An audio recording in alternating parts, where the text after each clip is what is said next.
एक ऐसा तानाशाह जिसे मारकर लोगों की गुस्साई भीड़ ने उसे चौराहे पर उल्टा लटका दिया था। गजब इत्तेफाक है, बेनिटो मुसोलिनी और एडोल्फ हिटलर की मौत का। दोनों ही तानाशाह थे और एक अच्छे दोस्त भी थे। दोनों की मौत की तारीख में भी एक दिन का ही फर्क है। जहां बेनिटो मुसोलिनी की मृत्यु दिनांक 28 अप्रैल 1945 को हुई थी, वहीं ठीक उसके एक दिन बाद यानी 30 अप्रैल 1945 को हिटलर की भी मौत हुई थी। इसे कहते हैं दोस्ती।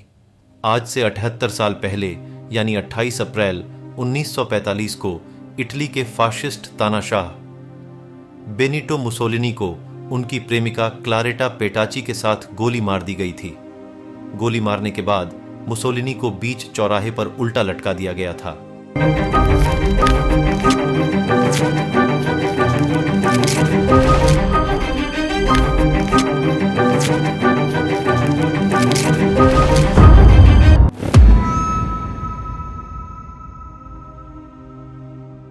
उसे बेनिटो मुसोलिनी या तानाशाह भी कह लीजिए। यह इटली का एक ऐसा राजनेता था जिसने राष्ट्रीय फासिस्ट पार्टी का नेतृत्व किया। वह फांसीवाद की नींव रखने वाला प्रमुख व्यक्ति था। उसने दूसरे विश्व युद्ध में एक्सिस समूह में मिलकर युद्ध किया। सबसे खास बात तो यह है कि वे हिटलर के सबसे निकटतम राजनीतिज्ञ थे।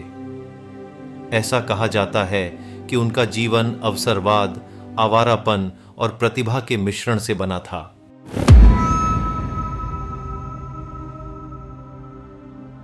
ब्रिटानिका एनसाइक्लोपीडिया में लिखा है कि बेनिटो मुसोलिनी का जन्म 29 जुलाई सन 1882 को इटली के प्रेदापियो नामक गांव में हुआ था। अपने 18 वर्ष की काम आयु में ही ये वहां स्थित एक स्कूल में शिक्षक बने और वह अपने अध्यापक वाली नौकरी से संतुष्ट न होने की वजह से 19 साल की उम्र में डेरी बेनिटो मुसोलिनी भागकर स्विट्जरलैंड चले गए। वहां पर उसे कोई खास काम न मिलने से वे दिन में मजदूरी करते और रात को समाजवादियों से मिलजुल कर समाजवाद का अध्ययन करते।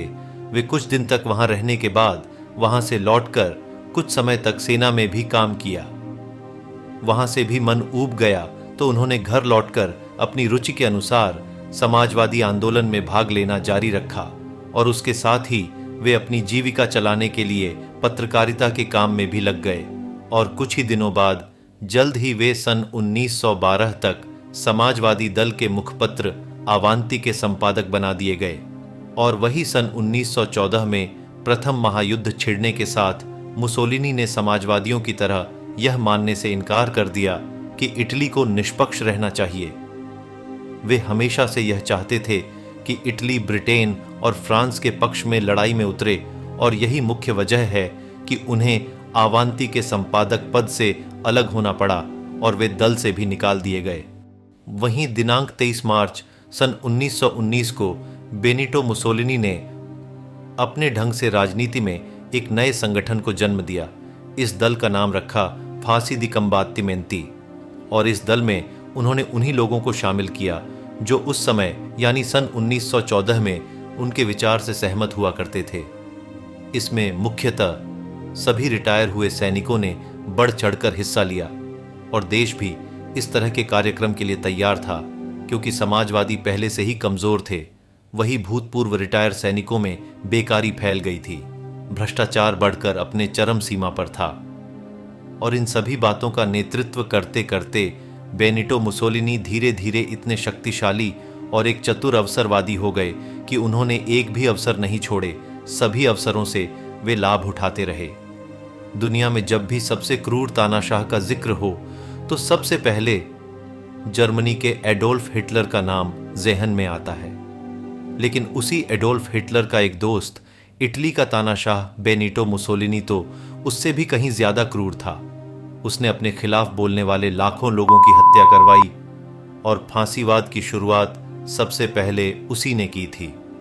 बेनिटो मुसोलिनी ने अपनी बेरहमी और क्रूरता से सन 1922 से 1943 के बीच के कुल 20 साल तक इटली पर हुकूमत की। देखा जाए तो मुसोलिनी पहले एक अध्यापक से मजदूर बना, फिर सैनिक बना, इसके बाद पत्रकार और फिर इटली का सबसे क्रूर तानाशाह बन गया। दूसरे विश्व युद्ध में बेनिटो मुसोलिनी ने एडोल्फ हिटलर का साथ देते हुए उसके सहयोगी के तौर पर दुनिया के इतिहास की सबसे बड़ी जंग लड़ी।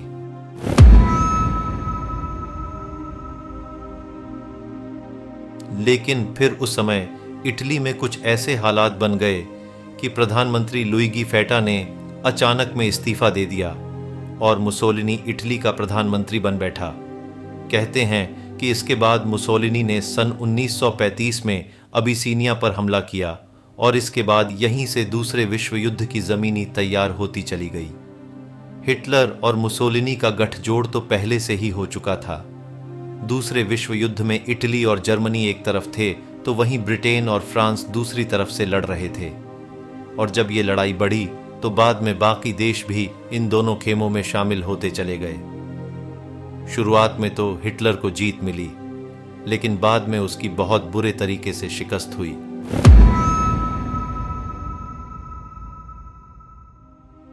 दूसरे विश्व युद्ध के दौरान लगातार मिल रही एक के बाद एक हार की वजह से 25 जुलाई सन 1943 तक हालात ऐसे बने कि मुसोलिनी को मजबूरी में अपने प्रधानमंत्री पद से इस्तीफा देना पड़ा और फिर उसे गिरफ्तार कर लिया गया।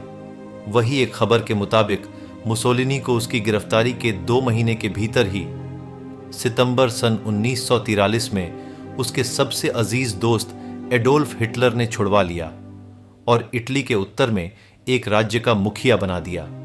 जब दूसरा विश्व युद्ध शुरू हुआ तो मुसोलिनी ने कहा था कि अगर मैं लड़ाई के मैदान से किसी भी वजह से हट जाऊं तो मुझे उसी समय गोली मार देना। जैसा कि मुझे याद आ रहा है कि एडोल्फ हिटलर के वाक्य भी कुछ ऐसे ही थे।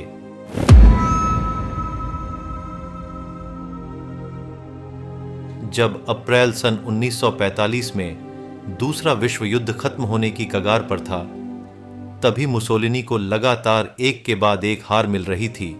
तब सोवियत संघ और पोलैंड की सेनाओं ने बर्लिन पर पूरी तरह से अपना कब्जा कर लिया और जर्मन सेनाओं के हथियार डालने की खबर मुसोलिनी तक पहुंची तो वो अपनी प्रेमिका क्लारेटा और अन्य बाकी 16 साथियों के साथ स्विट्जरलैंड की तरफ फरार हो गया। लेकिन बदकिस्मती ने वहां भी उसका साथ नहीं छोड़ा और वहां के डोगो नाम के एक कस्बे के पास वो विद्रोहियों के हत्थे चढ़ गया। बेनिटो मुसोलिनी और उसकी गर्लफ्रेंड क्लारेटा समेत सभी 18 लोगों को उन विद्रोहियों ने कोमो झील के पास एक साथ गोली मारकर मौत के घाट उतारकर दिनांक 29 अप्रैल 1945 की सुबह मिलान शहर के पियाजा लोरेटो चौक पर इन सभी की लाशों को फेंक दिया गया। ये वही चौराहा था जहां बेनिटो मुसोलिनी ने उस दिन से तकरीबन 8 महीने पहले अपने कुल 15 विद्रोहियों की बेरहमी से हत्या करवाई थी। लेखक रे मौजली ने अपनी किताब द लास्ट 600 डेज ऑफ डॉइचे में लिखा है कि मुसोलिनी की मौत की खबर फैलते ही तकरीबन 5000 लोगों की बेकाबू गुस्साई भीड़ पियाजा लोरेटो चौक पर जमा हो गई। उस समय बेनिटो मुसोलिनी की लाश को देखकर लोगों का सब्र का बांध मानो टूट सा गया हो। गुस्से का आलम यह था कि उस भीड़ में से एक महिला इतने गुस्से में थी कि उसने मुसोलिनी के मरे हुए शरीर के सिर में 5 गोलियां मारकर चिल्लाते हुए कहा कि उसने आज अपने 5 बच्चों की मौत का बदला ले लिया है। और वहीं एक और महिला ने अपना स्कर्ट उठाया और सब लोगों के सामने बैठकर मुसोलिनी के गोलियों से भूने हुए चेहरे पर पेशाब कर दिया। एक और महिला ने कहीं से एक चाबुक ले आई और मुसोलिनी के शरीर को पीटने लगी और एक शख्स ने तो मुसोलिनी के मुंह में मरा हुआ चूहा डालने की कोशिश की। इस दौरान वो लगातार चिल्लाता रहा था कि अब भाषण दे इस मुंह से, अब भाषण दे इस मुंह से। मरे हुए बेनिटो मुसोलिनी का पूरा चेहरा खून से सना हुआ और मुंह खुला हुआ था।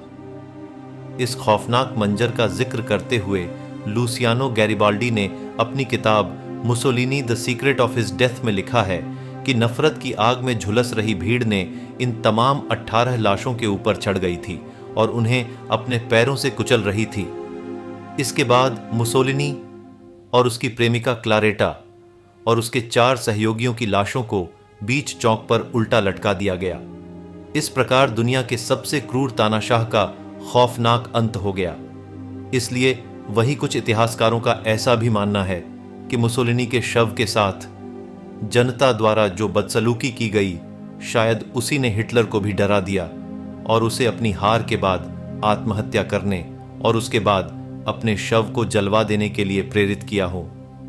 प्रोफेसर कर्टजर ने अपनी किताब द पोप एंड मुसोलिनी में लिखते हैं कि मुसोलिनी की खौफनाक मौत का समाचार हिटलर को रेडियो से 29 अप्रैल 1945 को अपने भूमिगत बंकर में मिला था। सारा विवरण जानने के बाद हिटलर ने कहा, मेरी लाश किसी भी कीमत पर दुश्मनों के हाथ नहीं पड़नी चाहिए।